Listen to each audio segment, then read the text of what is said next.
The lecture hall was loud with confidence, laughter, and young certainty. Hundreds of students sat comfortably in their seats, believing they already knew how the world worked.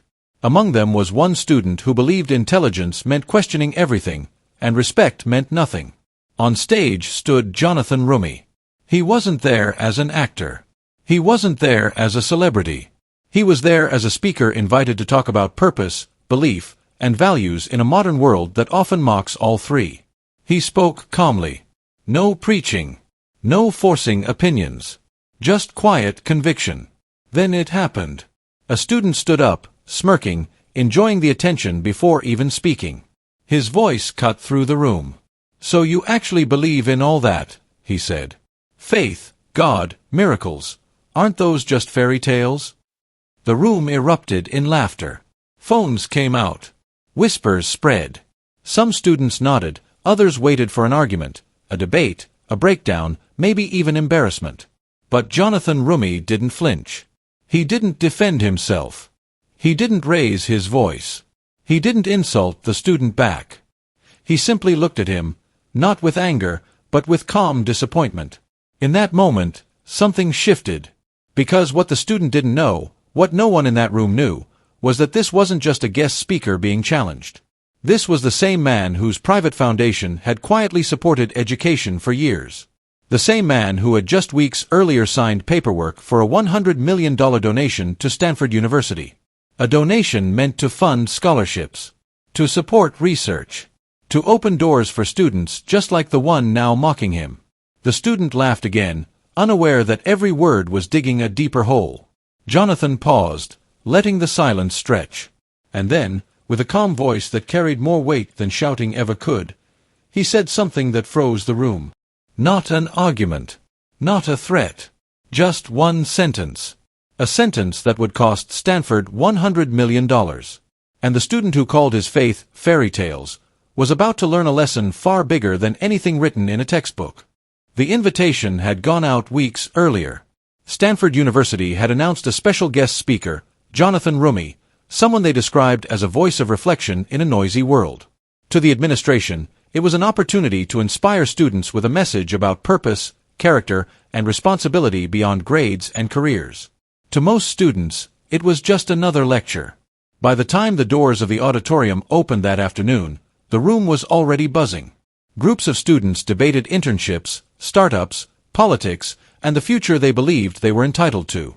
Confidence filled the air, the kind that comes from youth, privilege, and the belief that knowledge automatically equals wisdom. Jonathan arrived quietly. No entourage. No dramatic entrance. No cameras following him down the aisle. He wore a simple jacket and carried a small notebook, stopping briefly to greet staff members and thank volunteers who had helped organize the event. Most people didn't recognize him at first. To many, he looked like just another speaker passing through campus. When he stepped onto the stage, the noise slowly faded. He didn't begin with a quote from a famous philosopher. He didn't mention awards or achievements. He didn't even talk about himself. Instead, he spoke about listening. He talked about how education should sharpen the mind without hardening the heart. How disagreement doesn't require disrespect. How belief, religious or otherwise, should never be treated as a weakness. His voice was steady, thoughtful, unforced. Some students leaned forward, interested. Others checked their phones, unimpressed. A few rolled their eyes. Jonathan noticed, but he didn't react. He spoke about faith carefully, not as a demand, but as a personal journey. He made it clear that belief was not something to be imposed, only something to be understood. He even acknowledged doubt, saying that questioning was part of growth. Yet for some, that wasn't enough. Near the middle rows sat a student who had been waiting for his moment. He whispered comments to his friends, shaking his head whenever Jonathan mentioned humility or faith. To him, belief was outdated, something meant for people who couldn't handle reality. As Jonathan spoke, the student's confidence grew. In his mind, challenging the speaker wasn't rude, it was brave. He believed that calling out faith was a sign of intelligence, and that mocking it proved superiority. He wanted applause, recognition, validation. Jonathan continued. He told a brief story about his childhood, about watching people of different beliefs treat each other with dignity, and how that shaped his understanding of respect. He emphasized that education should expand perspectives, not shrink them. That was when the student raised his hand. Jonathan paused and nodded, inviting him to speak. The student stood up slowly, smiling as heads turned toward him. He adjusted his jacket, enjoying the attention. This was his stage now. Before he spoke, Jonathan studied him carefully, not judgmentally, but thoughtfully. He had seen this posture before. The posture of someone eager to win rather than understand. The student cleared his throat. "So," he said, dragging out the word, "you're saying faith still matters in a world driven by science and reason?" Jonathan nodded. "Yes," he replied calmly. "I believe it does." The student chuckled.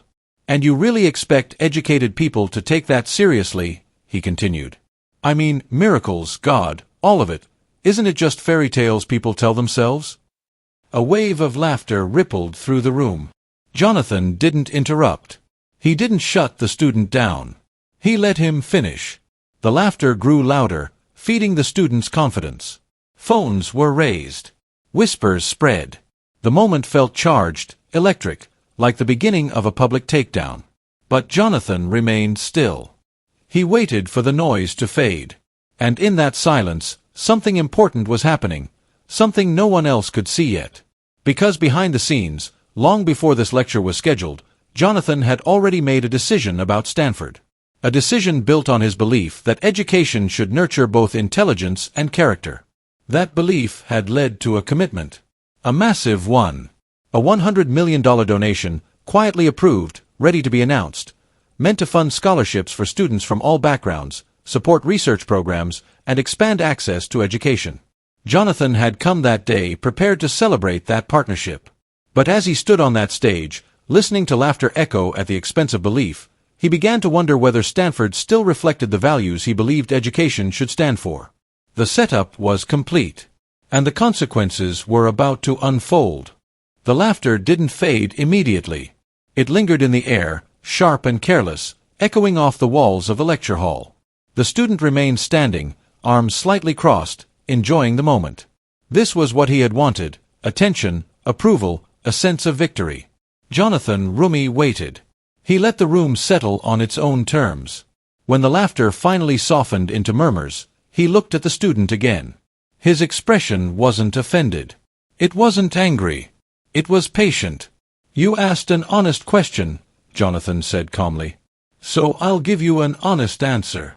The student tilted his head, confident. The room leaned in. "Faith," Jonathan continued, "isn't a replacement for reason. It's a companion to it. It's not about rejecting science or logic. It's about meaning. About how we choose to treat people when logic alone gives us no reason to care." The student scoffed. "That sounds nice," he replied, "but it still doesn't make it real. People believe fairy tales because they're afraid of the truth." A few students nodded. Others shifted uncomfortably. Jonathan took a small breath. "Truth," he said, "isn't owned by the loudest voice in the room. That should have ended it." But the student wasn't done.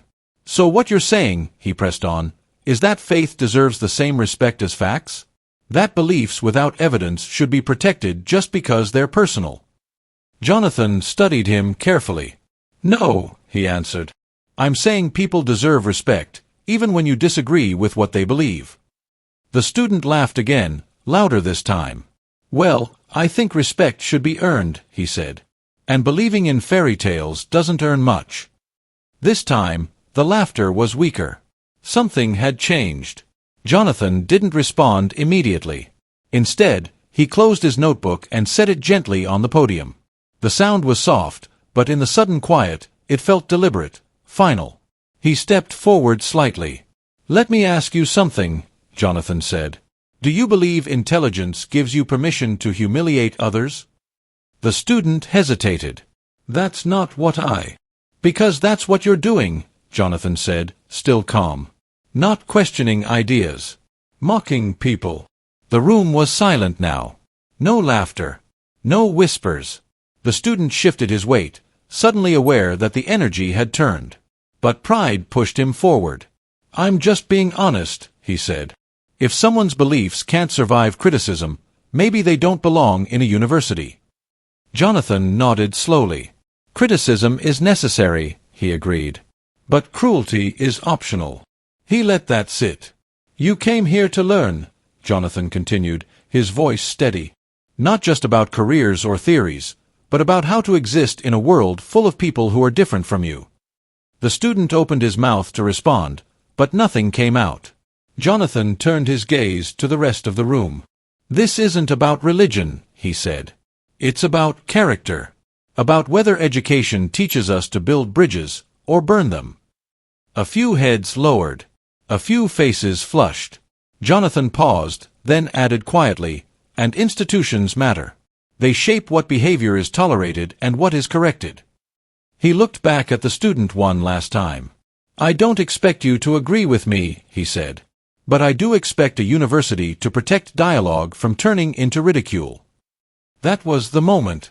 Not dramatic. Not loud. But decisive. Jonathan straightened his jacket and stepped back from the podium. I think this is a good place to stop, he said. Confusion rippled through the hall. He glanced toward the administrators seated in the front row. Their smiles had faded. They sensed something slipping out of their control. I came here today prepared to announce something important, Jonathan said. The student's confidence cracked, just slightly. But I've learned something instead, Jonathan continued. And learning should change decisions. The room held its breath. Jonathan didn't raise his voice. He didn't threaten. He didn't explain. He simply closed his notebook, lifted it under his arm, and stepped away from the microphone. And in that moment, everyone understood. Whatever was about to happen, it wasn't a debate anymore. It was a consequence. For a moment, no one moved. Jonathan Roumie stood still near the edge of the stage, his notebook tucked under his arm. The microphone behind him hummed softly, forgotten. The words he had spoken weren't dramatic, yet they hung in the air with a heavy finality. Students exchanged uncertain looks. This wasn't how lectures usually ended. The student who had spoken earlier remained standing, but the confidence that once held him upright was gone. His smile had disappeared. He glanced around the room, searching for laughter, approval, anything that would confirm he was still winning. He found none. Instead, he saw discomfort. A girl in the front row slowly lowered her phone, her expression uneasy. A group of students whispered urgently, no longer amused. Someone near the aisle muttered, "Did we mess up?" Jonathan took a step toward the stairs leading off the stage. That small movement sent a ripple through the room. One of the administrators leaned forward, whispering frantically to another. Papers rustled. A few heads turned sharply toward the front row where university officials sat stiffly, their earlier confidence replaced by visible concern. They knew this was no longer just a lecture. The student finally sat down. Not because he had been told to, but because standing suddenly felt unbearable.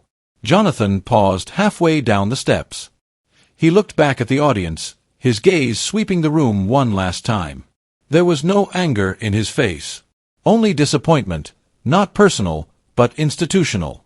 This, he said quietly, is what happens when we confuse intelligence with superiority. The words landed harder than shouting ever could. A deep silence followed. No applause. No rebuttal. No excuses. Jonathan stepped off the stage. That's when the reality began to sink in. Students shifted in their seats, the earlier thrill of confrontation replaced by something heavier, regret. They had come expecting entertainment, maybe controversy. What they witnessed instead was consequence. One student whispered, "Wait, what was he going to announce?" Another replied under their breath, "I heard something about funding." The administrators stood abruptly. One of them hurried toward Jonathan, speaking in hushed, urgent tones. Another pulled out a phone, typing rapidly, face pale. The calm order of the event had dissolved into quiet panic. The student who had mocked Jonathan stared straight ahead now, his jaw tight.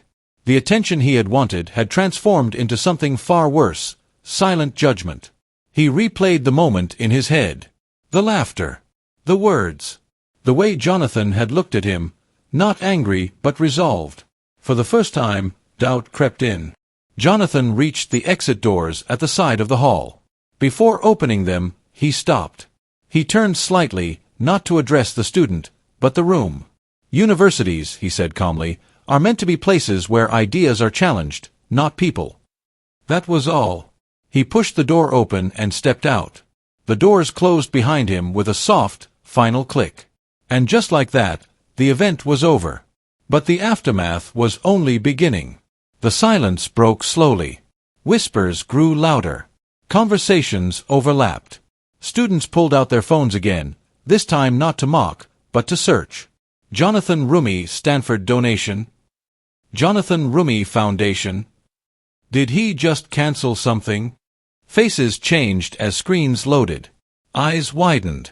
Someone near the back whispered, "Oh my God!" The administrators regrouped at the front, their voices tight, controlled, but unmistakably alarmed. One of them raised a hand, attempting to restore order, but the room was already buzzing. The student finally turned to his friends. "I didn't know," he said quietly. No one responded. Because now, it didn't matter whether he knew or not. What mattered was what he had done. Jonathan's words echoed in the minds of everyone present, not as an argument, but as a mirror. A reflection of what happens when respect is treated as optional.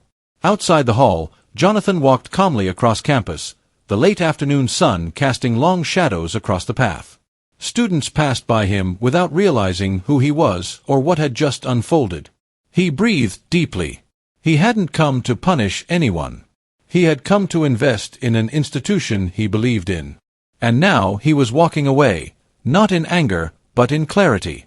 Behind him, inside that lecture hall, Stanford was beginning to understand the cost of a single moment of arrogance. And the reveal was only moments away. The lecture hall was no longer a place of learning. It had turned into a room full of questions. Administrators stood clustered near the front, speaking in low, urgent tones. Their polished confidence was gone, replaced by tight expressions and hurried glances at glowing phone screens. What had started as a routine guest lecture was unraveling into something far more serious. One administrator finally stepped forward, raising a hand to quiet the room. "Please," she said, forcing calm into her voice. "We'll be concluding today's session." But no one moved. Students were already searching online, scrolling feverishly. Whispers grew sharper, more certain. "I found something," a student murmured. "Wait, this is real." He wasn't just a speaker. The word spread faster than the administrator's control. At the front row, a senior faculty member stared at his phone, his face draining of color. He looked up slowly, meeting the eyes of another administrator. "It's confirmed," he said quietly. "The foundation paperwork was finalized last month." A pause. "How much?" someone asked. He swallowed. $100 million. The room froze. A collective gasp rippled through the hall, followed by stunned silence. The number felt unreal, too large to process, too heavy to ignore. $100 million. Scholarships, research grants, programs meant to open doors for students who would never otherwise afford to walk through them. And it had just vanished. The administrator turned back to the audience, her composure cracking. "Jonathan Roumie," she said carefully, "was scheduled to announce a major philanthropic partnership with Stanford University today." Murmurs exploded. The student who had mocked Jonathan felt his chest tighten. His hands trembled slightly as he stared at the floor. The laughter from earlier echoed painfully in his memory, now stripped of humor and filled with consequence. "I didn't know," he whispered again. This time, someone turned to him. "It doesn't matter," a student replied quietly. "You didn't have to know." The realization hit harder than any punishment. Outside the building, Jonathan Roumie stood near the edge of the courtyard, speaking calmly with two members of his foundation. They had arrived quickly, concern evident in their faces. "Is this really what you want to do?" one of them asked gently. Jonathan nodded. "I didn't come to buy silence," he said. "I came to support values." He looked back at the building, not with bitterness but resolve. Money should never excuse disrespect. Inside, the administrators rushed toward the exit, desperation replacing protocol. When they finally reached Jonathan, Their words tumbled out in a blur of apologies and explanations. This doesn't represent us. We value diversity of belief. Please, let us address this. Jonathan listened without interruption. Then he spoke. Beliefs don't need protection, he said calmly. People do. He paused, letting that sink in. I won't fund an institution that allows mockery to replace dialogue, he continued. Education loses its meaning when arrogance is rewarded. The administrator's shoulders slumped. So, the donation? She asked quietly. Jonathan met her eyes. There will be no announcement, he said. And no donation. The words were final. Inside the hall, students felt the shift immediately. The energy had changed from excitement to reckoning. What had seemed like a clever moment of public challenge had turned into a collective loss. Not because someone believed differently, but because respect had failed. The student sat alone now, his friends silent beside him. He finally understood the weight of what had happened, not just for himself, but for thousands of future students who would never benefit from what had been taken away. And for the first time that day, he felt something deeper than embarrassment. He felt responsibility. Jonathan turned and walked away, his footsteps steady. He hadn't raised his voice. He hadn't punished a person. He had simply withdrawn support from an environment that no longer aligned with his values. The reveal was complete. And Stanford, along with everyone who witnessed that moment, would remember it for years to come. Because sometimes, the most powerful statements are made not by what you say, but by what you refuse to support. The days that followed felt heavier than anyone expected. Stanford University moved quickly, but damage control couldn't undo what had already happened. Meetings filled the calendars of administrators. Emergency statements were drafted, revised, and rewritten. Committees were formed to review campus culture, and carefully chosen words were released to the public. But behind the polished language, everyone knew the truth. $100 million was gone. Not because of a disagreement. Not because of a scandal. But because respect had been absent in a single, unguarded moment. The student at the center of it all stopped attending classes for a few days. Not officially, just quietly. He walked the campus with his hood pulled low, avoiding familiar faces. Conversations stopped when he entered rooms. People didn't shout at him. They didn't insult him. They didn't need to. Silence did the work. He replayed the scene endlessly in his mind. The laughter, the confidence, the applause he thought would come. He remembered how clever he had felt, how sure he was that he stood on the right side of intelligence. Now that certainty was gone. He hadn't meant to hurt anyone, he told himself. He hadn't meant to cause damage. But intention no longer mattered. Impact did. One afternoon, he received an email from the university requesting a meeting. No accusations. No threats. Just a request. He showed up early. The room was small, quiet, and unremarkable. Across the table sat 2 faculty members and a counselor. Their expressions weren't angry, they were disappointed. This isn't about punishment, one professor said gently. It's about understanding. They spoke about dialogue, about academic freedom, about the responsibility that comes with challenging ideas publicly. They explained that universities thrive not when voices are loud, but when they are thoughtful. The student listened. For the first time, he didn't argue. I thought I was being brave, he admitted quietly. I thought mocking belief made me sound smart. No one interrupted. I didn't realize how easy it is to confuse confidence with cruelty, he continued. Or how fast one moment can affect people I'll never even meet. Across campus, Jonathan Roumie sat in his office, reading messages from students around the country. Some thanked him. Some criticized him. Others shared stories of feeling dismissed or ridiculed for their beliefs. He read them all. He didn't respond publicly. He didn't give interviews. He didn't celebrate the decision. To him, this had never been about winning. It had been about drawing a line. Weeks later, Jonathan received a handwritten letter. It was short, uneven, honest. The student didn't ask for forgiveness.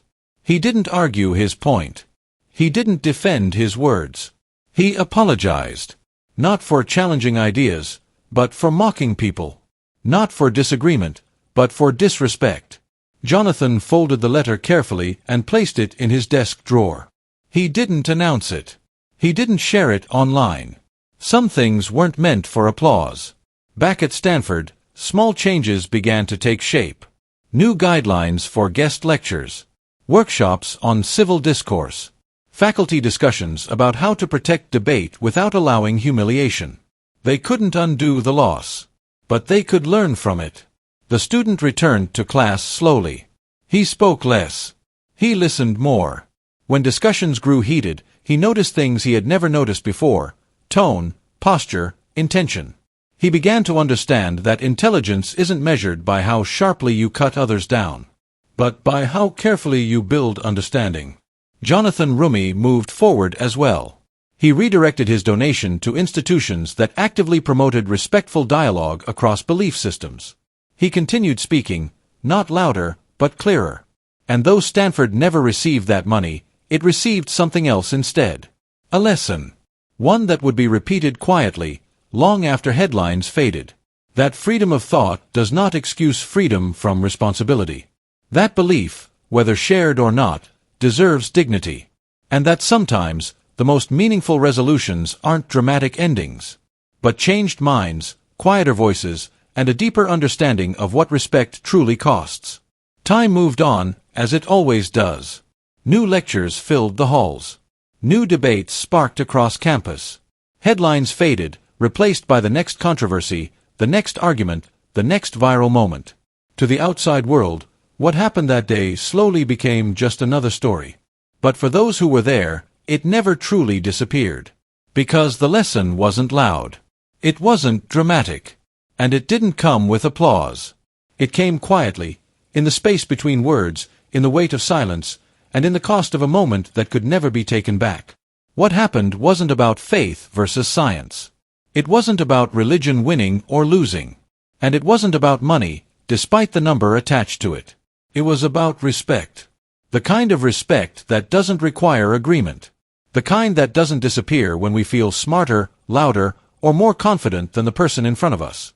In a world that rewards sarcasm, mockery often feels like intelligence. Dismissing others can feel like strength. Humiliating someone publicly can look like courage. But what that day revealed was something far more uncomfortable. That arrogance often hides behind clever words. That cruelty can disguise itself as honesty. And that intelligence without empathy is incomplete. Jonathan Roumie never demanded belief. He never asked for agreement. He never tried to silence anyone. He simply refused to support an environment where dignity was optional. And that decision echoed louder than any argument ever could. The student learned something too, not from punishment, but from consequence. He learned that words don't vanish once spoken. That moments of pride can leave permanent marks. That being right in your own mind doesn't mean you're right in how you treat others. Most importantly, he learned that humility isn't weakness. It's growth. Universities exist to challenge ideas, but they also exist to shape character. To teach not only how to think, but how to engage. How to disagree without dehumanizing. How to question without destroying. When those lessons are forgotten, education loses its soul. This story isn't a warning about belief. It's a reminder about behavior. Because one day, the person you dismiss might be the one deciding your future. One day, the voice you mock might be the one offering opportunity. And one day, silence may speak louder than anything you ever said. True intelligence listens before it speaks. True strength remains calm under insult. True power doesn't need to embarrass others to prove itself. Respect isn't something we show only when it's convenient. It's something we show when it costs us ego.